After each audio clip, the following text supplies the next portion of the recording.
Jembatan bingung. Ali adalah karyawan pabrik, sudah biasa ia pulang larut bila ada lemburan. Dia termasuk orang yang pemberani karena tak takut mengendarai motor sendirian walau jalan dari pabrik ke rumahnya cukup jauh dan harus melewati hutan. Ali juga bukan orang yang percaya dengan intensitas bernama hantu, jadi dia cukup percaya diri melintasi gelapnya malam. Suatu hari Ali harus lembur hingga tengah malam karena pabrik dalam masa sibuk-sibuknya. Ali pulang sendirian dengan menahan kantuk. Dia merasa jalan yang ia lalui sangat jauh dan tak sampai-sampai pada tujuannya, rumah. Kondisi setengah mengantuk membuat Ali tak memperhatikan sekitar. Dia menggerutu karena jalan panjang seperti tak ada ujungnya. Ini kenapa nggak sampai-sampai, sih? Apa jalannya memang sejauh ini? Ali berhenti di sebuah jembatan untuk sekedar memeriksa ponselnya. Udah 1 jam lebih. Biasanya setengah jam aja udah nyampe, tapi kenapa ini nggak? Ali berdecak kesal lalu menyimpan ponselnya ke saku jaket. Pemuda itu kembali melajukan motornya dengan kecepatan lebih cepat.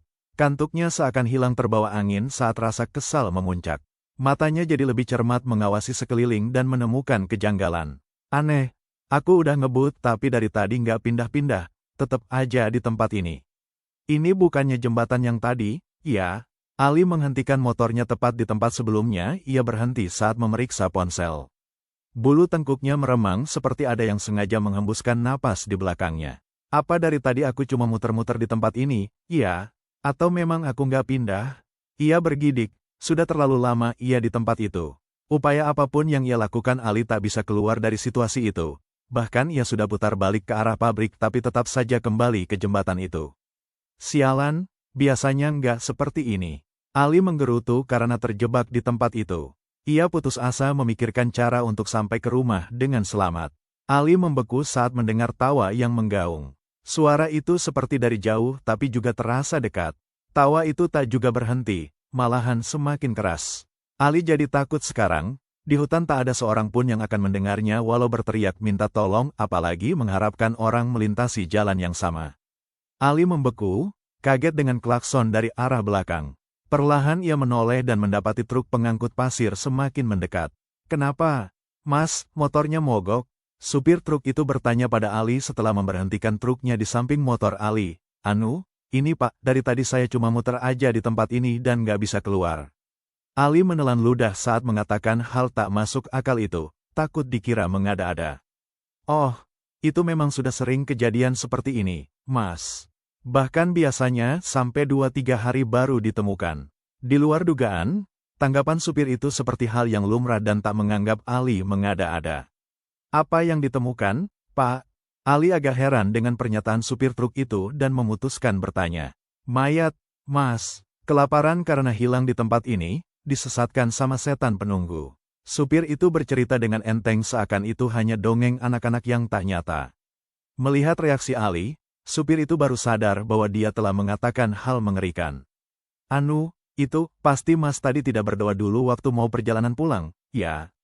Supir itu mengalihkan pembicaraan agar suasana sedikit mencair. Mendengar itu Ali hanya menggosok tengkuknya, mengakui kalau dia lupa berdoa saking ngantuknya. Anu, gimana caranya saya keluar dari sini, Pak? Mas ikuti saja truk saya dari belakang sampai keluar dari hutan ini, dan jangan berpikiran kotor seperti mengumpat. Supir truk itu mengulurkan bantuan sebisanya karena dia sendiri sering juga disesatkan seperti halnya Ali. Setuju dengan penawaran itu, Ali menghidupkan motornya dan mengikuti laju truk pengangkut pasir itu sampai tiba di pinggiran hutan. Ali menepikan motornya, bermaksud ingin berterima kasih pada si supir truk, tapi truk itu nyatanya tak berhenti dan semakin jauh hingga tak terlihat lagi. Pengalaman yang menurut Ali cukup menakutkan. Niat hati ingin memotong jalan yang lebih dekat tapi malah tersesat hingga baru sampai rumah jam 3 pagi. Ali menceritakan pengalamannya semalam pada teman kerjanya dan mendapat pujian bodoh dari si sahabat.